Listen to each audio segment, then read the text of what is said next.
फिर से आपका स्वागत है रीड बुक क्लब में। अगर आप चैनल पे नए हैं तो चैनल को सब्सक्राइब कर दीजिए, लाइक कर दीजिए और शेयर कर दीजिए। हेलो हाय दोस्तों, चलिए शुरू करते हैं आज के दिन एक और ही बेहतरीन ऑडियो बुक समरी के साथ, जिस बुक का नाम है पावर ऑफ पॉजिटिव थिंकिंग। इस ऑडियो बुक समरी को दोस्तों हम चैप्टर बाय चैप्टर सुनेंगे। चैप्टर 1, ये एक जाहिर सी बात है कि लाइफ में बदलाव लाने के लिए आपको अपनी सोच बदलनी पड़ती है। जब तक आप अपने सोचने का तरीका नहीं बदलोगे तब तक आपकी जिंदगी में कोई बदलाव नहीं आ सकता। अगर आप एक खुशहाल जिंदगी का सपना देखते हो जहाँ खुशियाँ और सफलता आपके कदम चूमे, तो आपको आज और अभी से पॉजिटिव थिंकिंग बनानी होगी। इस ऑडियो बुक समरी में हम जानेंगे कि हम उन प्रॉब्लम को कैसे हैंडल कर सकते हैं जो हमारी खुशियों के आड़े आती हैं। सबसे पहले तो आपको एक सिंपल ट्रिक सीखनी होगी जो आपका सेल्फ कॉन्फिडेंस बढ़ाए और आपको अपने कॉम्प्लेक्स यानी दूसरों से कमतर होने की भावना से निकलने में मदद करेगी। दूसरी चीज आप सीखेंगे कि पीसफुल लाइफ जीने के लिए एक पीसफुल माइंड का होना बहुत जरूरी है। आप एक ऐसी नई स्ट्रेटजी के बारे में सीखेंगे जिससे आपको पीस ऑफ माइंड अचीव करने में हेल्प मिलेगी और आप इसके अनगिनत फायदे एंजॉय कर सकेंगे। अगली चीज जो आप सीखेंगे वो ये है कि कैसे अपनी एनर्जी बूस्ट की जाए ताकि आप थके बिना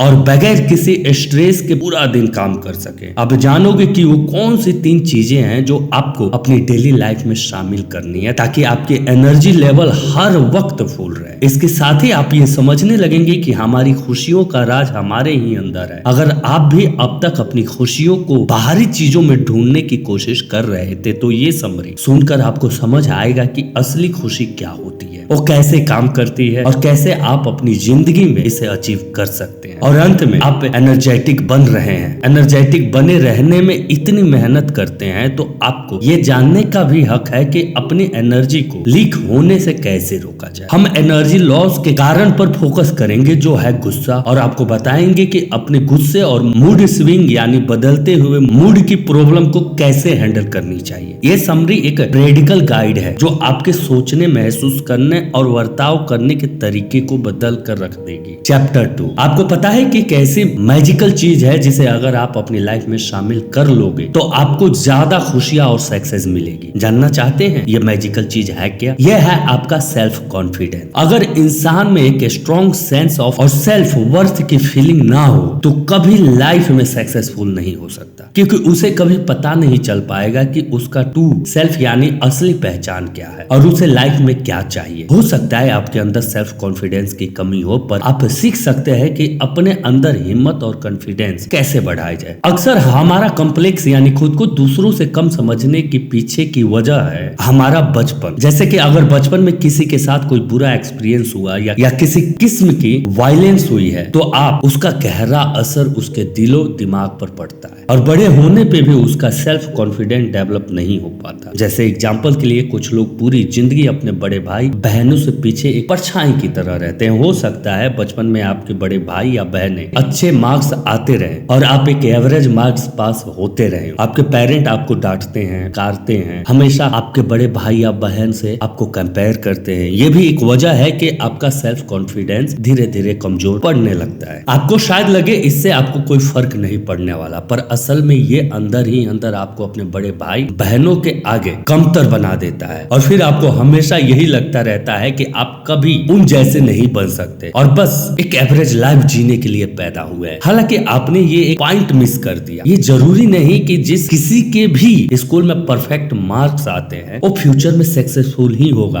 आपको ये जानकर हैरानी होगी कि दुनिया में कुछ बेहद सक्सेसफुल लोग पढ़ाई में एकदम जीरो थे। याद रखें कि जो सबसे इम्पोर्टेंट ग्रेड है वो आपको स्कूल में नहीं बल्कि रियल लाइफ में लाना है, क्योंकि आपको बचपन में किसी ने ये नहीं बताया तो आप बड़े होने पर भी कॉम्प्लेक्स का शिकार बन जाते हैं। यानी आपको हमेशा खुद पे डाउट रहने लगता है और ये चीज कभी आपको कॉन्फिडेंस महसूस नहीं करने देती। तो हम कॉम्प्लेक्स फिर करने से कैसे बचे? तो इसका जवाब है कि हमें अपने अंदर सेल्फ कॉन्फिडेंस डेवलप करना ही होगा। नेगेटिव सेल्फ टॉक एकदम बंद कर दो, खुद की अच्छाइयों पे ध्यान दो, रोज खुद के बारे में पॉजिटिव बोलो। अगर आप अपने माइंड में खुद को एक कमजोर इमेज रखते हो तो इस इमेज को आज ही तोड़ डालो। एक मजबूत और कॉन्फिडेंस इंसान की तरह खुद को इमेजिन करो। ये यकीन कर लो कि आप सब कुछ कर सकते हो। आपके अंदर वो काबिलियत है। किसी भी नई सिचुएशन से डरो मत। हमेशा याद रखो कि आप सब कुछ कर सकते हो। आपके अंदर वो काबिलियत है। किसी भी नई सिचुएशन से डरो मत। हमेशा याद रखो प्रॉब्लम से ज्यादा ज्यादा स्ट्रॉन्ग होता है आपका एटीट्यूड। एक बार अगर आप पॉजिटिव एटीट्यूड के साथ लाइफ को जीना सीख गए तो समझ लो आप कोई भी सिचुएशन हैंडल कर सकते हो। चैप्टर 2। कई बार हम भूल ही जाते हैं कि हमारा माइंड कितना पावरफुल है। हम ये भूल जाते हैं कि अगर हम लगातार ये सोचे कि हम थक गए हैं तो हम सच में थकान महसूस करने लग जाते हैं, बेशक चाहे हमने कुछ भी ना किया हो। एक अनलिमिटेड सोर्स ऑफ एनर्जी का सीक्रेट है कि हम अपनी बॉडी का पूरा ध्यान रखें। जब हम हेल्दी चीजें खाएंगे, रोज वर्कआउट करेंगे और पूरी नींद लेंगे और उन अनहेल्दी हैबिट से दूर रहेंगे जैसे कि स्मोकिंग, ड्रिंकिंग या जरूरत से ज्यादा खाना, तो हमारे अंदर इतनी एनर्जी होगी कि हम पूरा दिन हार्ड वर्क करने के बावजूद भी नहीं थकेंगे। अपने एनर्जी लेवल को फुल करने का एक और तरीका है एक बैलेंस इमोशनल लाइफ जी। अगर आपकी बॉडी, माइंड और स्पिरिट से तालमेल मिलाकर चल रहे हैं तो आप हमेशा स्ट्रॉन्ग रहोगे और घंटों बगैर थके काम करने की पावर आपके अंदर होगी। आपकी एनर्जी आपकी